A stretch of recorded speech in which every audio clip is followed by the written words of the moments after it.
Gold, trusted gold buyers. మీరు తాకట్టు పెట్టిన బంగారాన్ని విడిపించి ఈ రోజు ఉన్న మార్కెట్ ధరకు కొనబడను.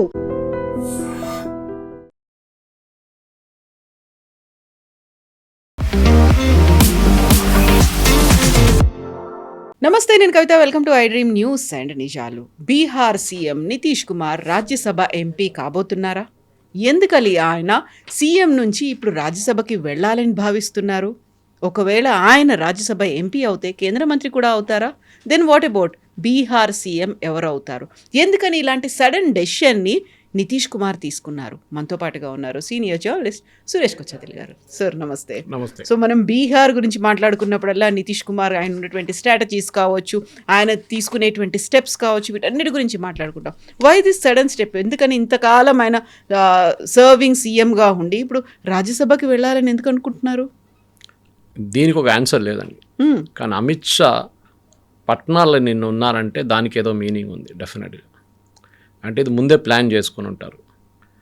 నితీష్ కుమార్కి ముఖ్యమంత్రిగా కంటిన్యూ చేయాలని ఆయనకు ఒక కోరిక ఉండే, కానీ ఏదో జరిగింది. ఆయన దగ్గర చాలా క్లియర్గా చెప్పుంటారు, సారీ యూ కెనాట్ కంటిన్యూ, మీరు రాజ్యసభకి వెళ్ళిపోండి, మిమ్మల్ని ఒక మినిస్టర్ చేసేస్తాం, మీరు అక్కడే ఉండిపోండి.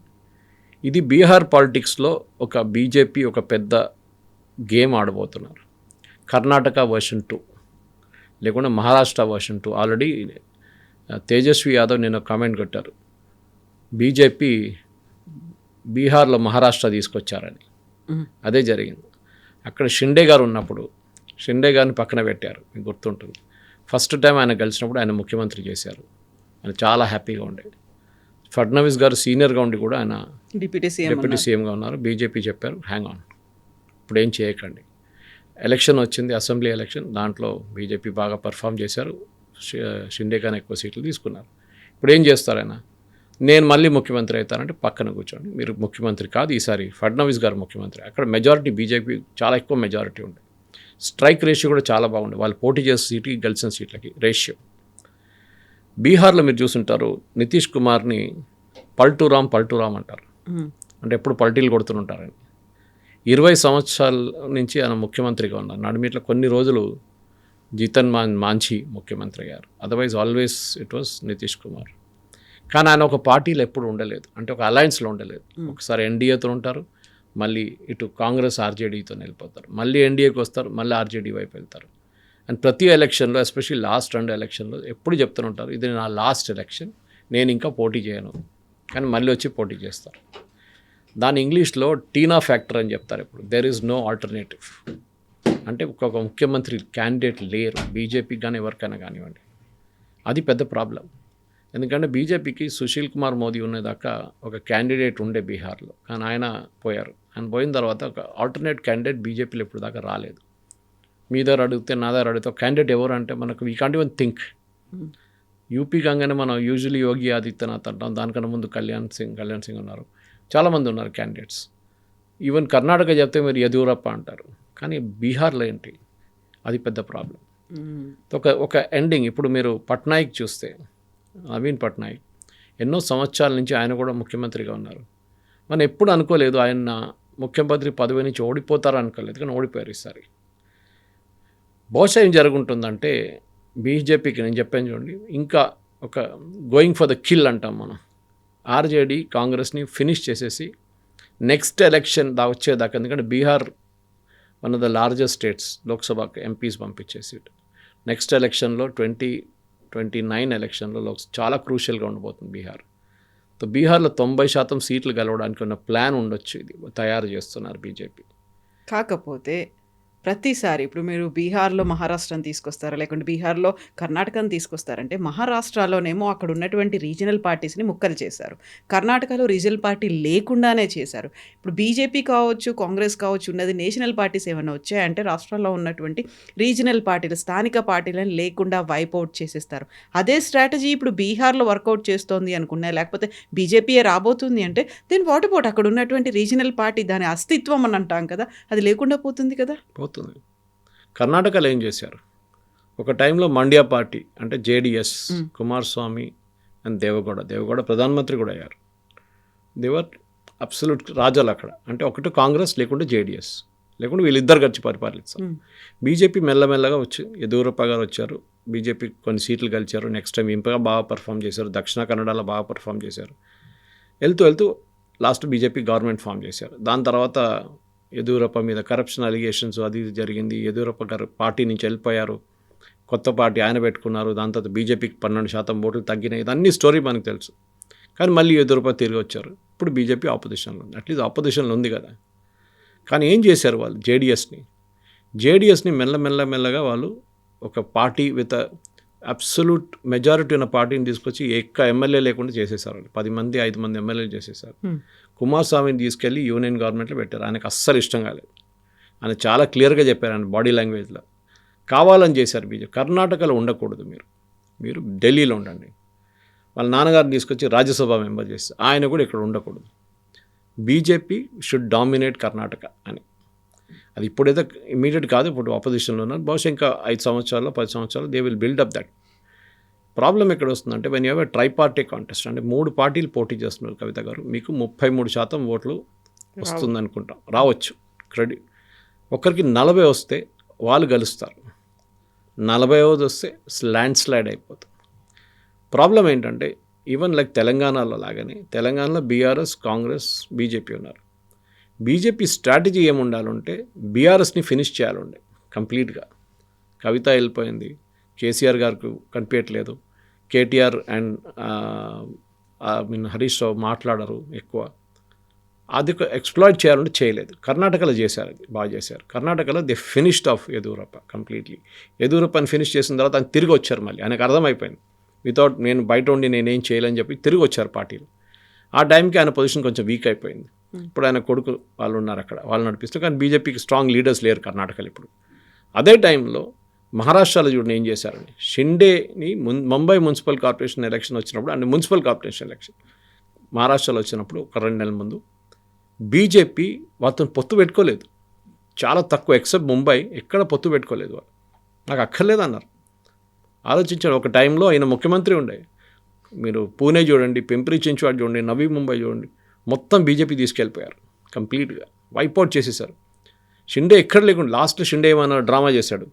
ముంబై బిర్హన్ ముంబై కార్పొరేషన్లో మా మేయర్ ఉండబోతున్నారు, మేమే ఎప్పుడు Fadnavis said sorry we will not allow, మేము వెళ్ళిపోతాం, మేము వాళ్ళతో చేయగలుపుకుంటాం, చేసుకో. గేమ్ ఆఫ్ బ్లఫ్ అంటారు. మీరు బ్లఫింగ్ చేస్తారు, చేసుకోండి, no problem, you want join them, go join them అన్నారు. వెళ్ళలేదు. నితీష్ కుమార్ కూడా అదే ఉండే. నితీష్ కుమార్కి దీనికన్నా ముందు ఒక బ్లాక్మెయిల్ వెపన్ ఉండే. ఏమనంటే నేను ఆర్జేడీలో వెళ్ళిపోతాను, నేను కాంగ్రెస్ వైపు వెళ్ళిపోతాను. కానీ ఈసారి ఆర్జేడీ కాంగ్రెస్ ఓటింగ్ పర్సంటేజ్ చూసి నితీష్కి అర్థమైపోయింది ఇంకా వాళ్ళకి అటువైపు వెళ్ళే ప్రసక్తే లేదని. ఈవెన్ ఇఫ్ నితీష్ కుమార్ వెళ్ళిపోతే హాఫ్ ద ఎమ్మెల్యేస్ బీజేపీకి కొనుక్కుంటారు. దాంతో బీజేపీకి మెజారిటీ ఉంటుంది, నితీష్ కుమార్ 0 అయిపోతారు. దాని తర్వాత ఇప్పుడు ఆఫర్ ఏముంటుందంటే బహుశా మీరు ఎక్కడి నుంచి వెళ్ళిపోండి, మీ పార్టీ ఉంటుందో లేదో అదని తర్వాత చూసుకొని మీ కొడుకుని తీసుకొద్దాం, ఆయనకి కావాలంటే ఒక మినిస్టర్షిప్ ఇచ్చేద్దాం. కానీ ఆయన పార్టీ బిల్డప్ చేయలేరు. మీ పోయిన తర్వాత కూడా మీ ఏజ్ అయింది, ఇప్పుడు మంచి ఏజ్ ఉన్నారు, మీకు హెల్త్ బాగాలేదు. Even during the election campaign మీకు గుర్తుంటుంది, ఆయన ఒంట్లో బాగాలేకుండా చాలా మటుకు క్యాంపెయిన్ చేయలేదు నితీష్ కుమార్ గారు. అప్పుడే డౌట్ ఉండే ఆయన ముఖ్యమంత్రి అవుతారు. ఇప్పుడు ఈ పొజిషన్లో ఆయనకి హెల్త్ బాగాలేదు, శరద్ పవార్ లాగానే he is not well. Relax అన్నాను నేను, ఐ వాంట్ రిలాక్స్గా ఉంటాను కొన్ని రోజులు, నా ఏజ్ అయిపోయింది, నాకు రిలాక్స్. బీహార్లో బీజేపీ జేడీయూని ఫినిష్ చేసేస్తారు.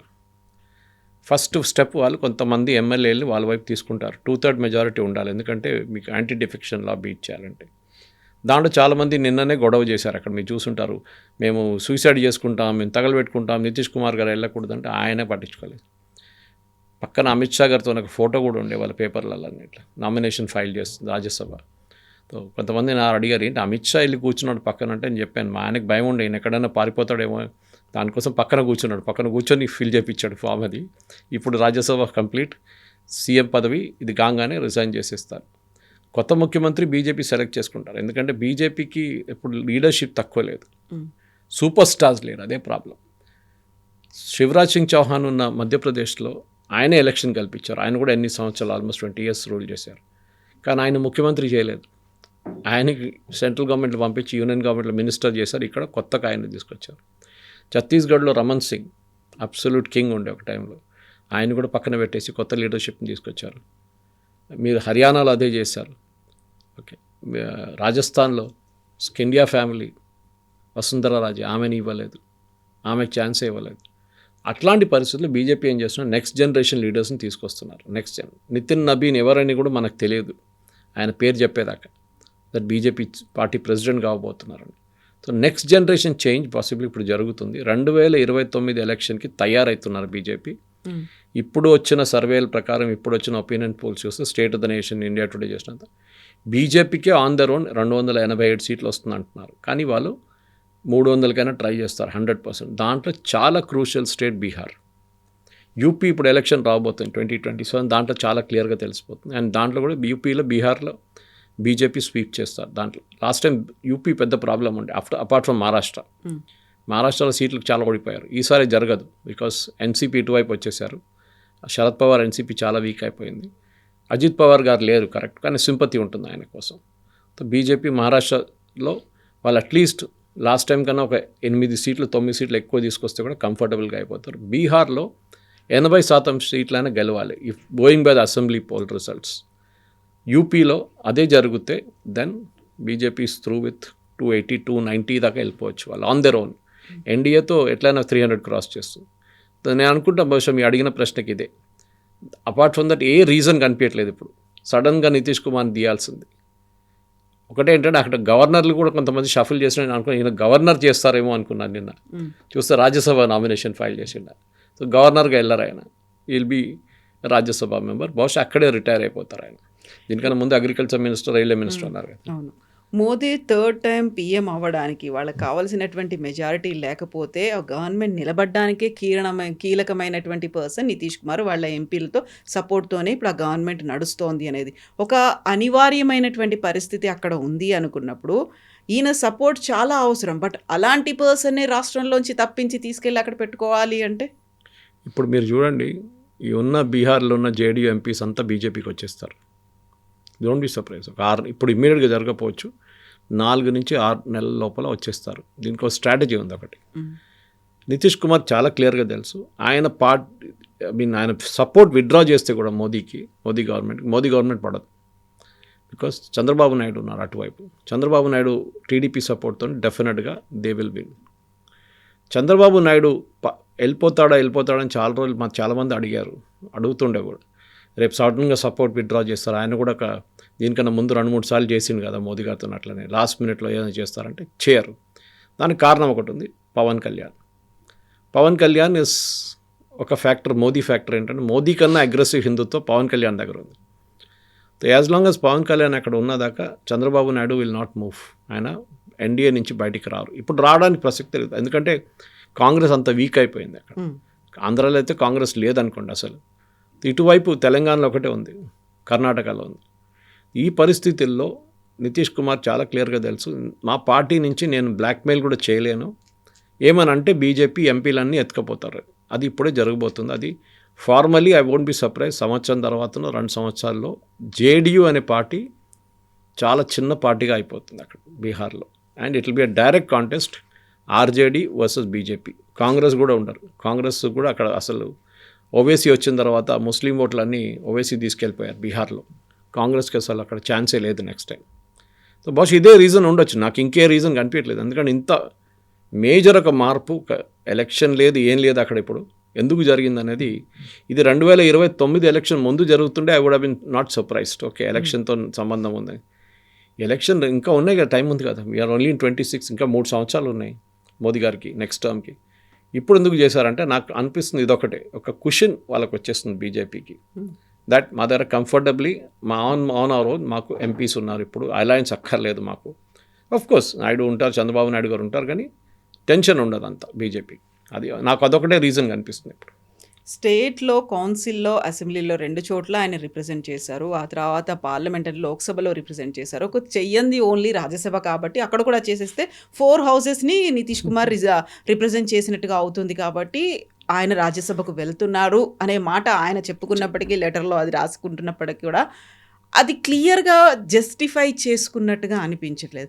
ఏదో జరిగింది అనేది తప్ప ఇంత సడెన్‌గా వెళ్ళిపోతాడెందుకు? అందులో బీజేపీ ఇంత పెద్ద మైండ్ గేమ్ ప్లే చేసిందా? మొత్తం రాష్ట్రాన్ని తను అంత 20 ఇయర్స్ సర్వ్ చేసినటువంటి రాష్ట్రాన్ని వదిలేసి వెళ్ళిపోయి అక్కడుంటారు. అది కూడా తనకి హెల్త్ సపోర్ట్ చేయట్లేదు కాబట్టి ఏదో చిన్న పొజిషన్‌లో కేంద్ర మంత్రి పదవి ఇవ్వొచ్చేమో. అంత ప్రామినెంట్‌గా ఉన్నటువంటి పొజిషన్ ఇవ్వకపోవచ్చు అనేది. కాంప్రమైజ్ ఎందుకు అవుతున్నారు? ఐ థింక్ నాకు డౌట్ ఏమొస్తుందంటే I think something is wrong with his health issue ఉండొచ్చు. అది అమిత్ షాకి తెలుసు, మోదీ గారికి తెలుసు, బహుశా ఆయన కూడా తెలిసి ఉంటుంది. తో ఈ స్ట్రెస్ ఆయన తీసుకోలేకపోతారు అని ఒక డౌట్ వచ్చి ఉంటుంది హెల్త్లో. డాక్టర్లు చెప్పుంటారు. ది ఎలక్షన్ క్యాంపెయిన్ టైంలో కూడా చెప్పాను చూడండి, ఆ టైంలో కూడా ఆయనకు చాలా క్లియర్గా హెల్త్ ఇష్యూస్ ఉండే. ఫస్ట్ 8 మీటింగ్స్కి రాలేదు ఆయన, పబ్లిక్ మీటింగ్స్కి.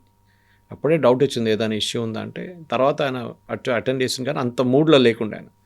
బహుశా ఏదో హెల్త్ ఇష్యూ జరుగుంటుంది. ఢిల్లీకి షిఫ్ట్ చేస్తే బాగుంటుంది, అక్కడ కొంచెం స్ట్రెస్ తగ్గుతుంది. అది కాకుండా అక్కడ హెల్త్ కావాలంటే బెస్ట్ ఫెసిలిటీస్ ఢిల్లీలో ఉంది. All institute of medical science ఉంది, అపోలో లాంటి పెద్ద పెద్ద హాస్పిటల్స్ ఉంది అక్కడ, మెదాంతా లాంటి, మీరు చూసుకుంటారని. సో బహుశా నా రీడింగ్ ఇది ఒక్కటే ఉంది, that something is wrong with his health, which మీకు నాకు తెలియదు. బహుశా సంథింగ్ ఇస్ దేర్, ఏదో పెద్ద ఇష్యూ జరిగింది ఆయన హెల్త్తోని. దాన్ని ఇంత సడన్గా చేయడం కారణం అది. లేకుంటే ఆయన ఈజీగా ఒక 5-6 నెలల టైం తీసుకొని నేను మెల్లగా చేస్తాను. ఎందుకంటే రాజ్యసభ ఎలక్షన్స్ వస్తుందని తెలుసు కదా. తెలిసినప్పుడు మీరు ఒక 5 వారాల ముందో 4 వారాల ముందు చెప్పొచ్చు ఎలక్షన్ అన్ని జరగవచ్చు. పార్టీ ఒక 10 రోజులు ఉంది, మార్చి 16న జరగబోతుంది. అది నామినేషన్ ఫైల్ చేసిన టైంలో అనౌన్స్ చేస్తున్నారు. సో 100% నా దగ్గర అట్లీస్ట్ 90% హెల్త్ ఇస్ ఇష్యూ.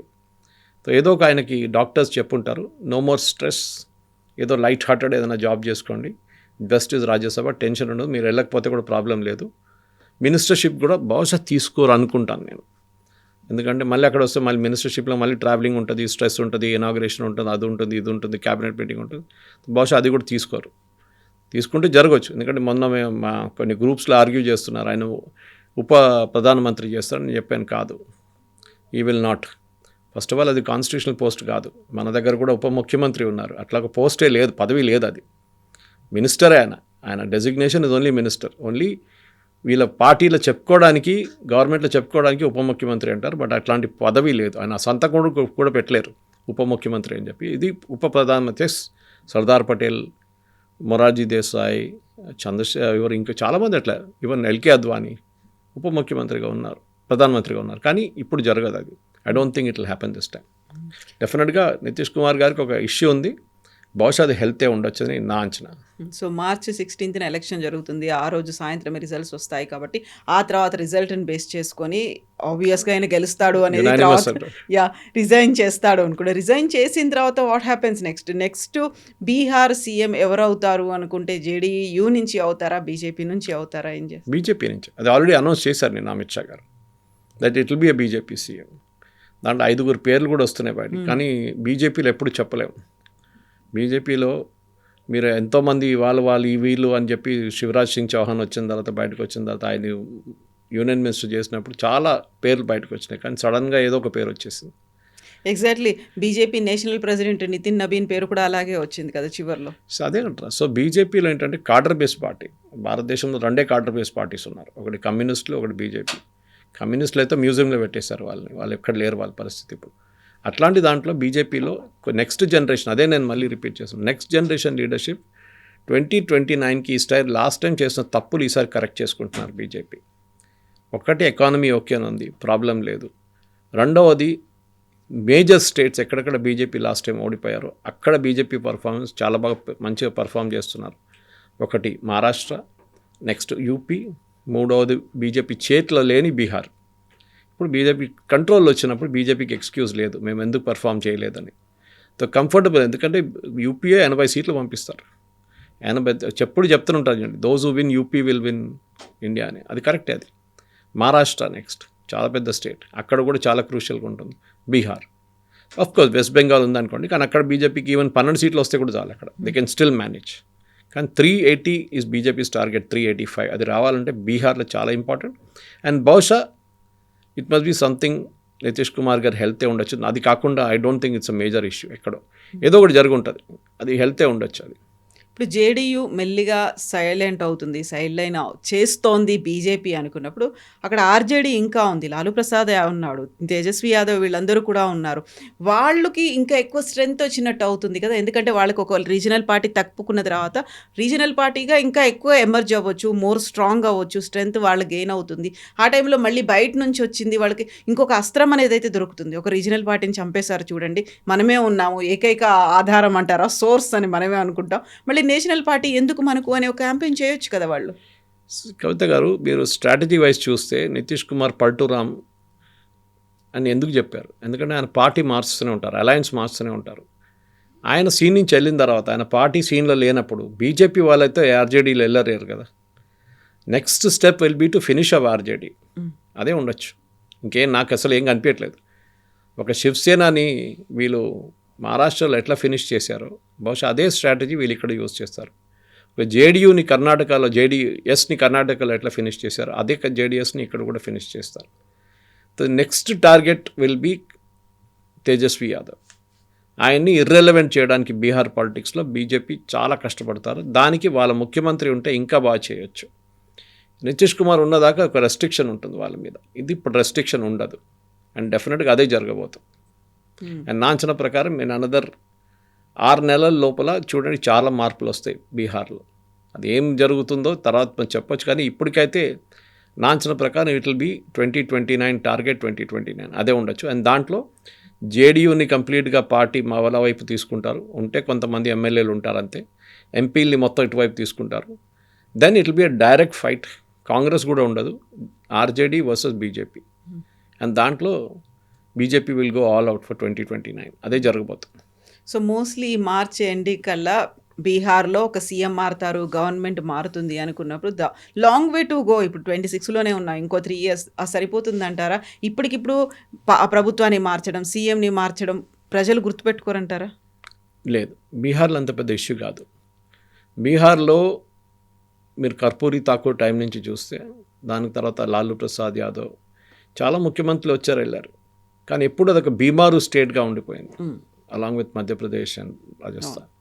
ఆ బీమారు స్టేట్ నుంచి బయటికి తీసుకురావాలంటే ఐ థింక్ బీజేపీకి యూపీలో చేస్తున్నారు చూడండి.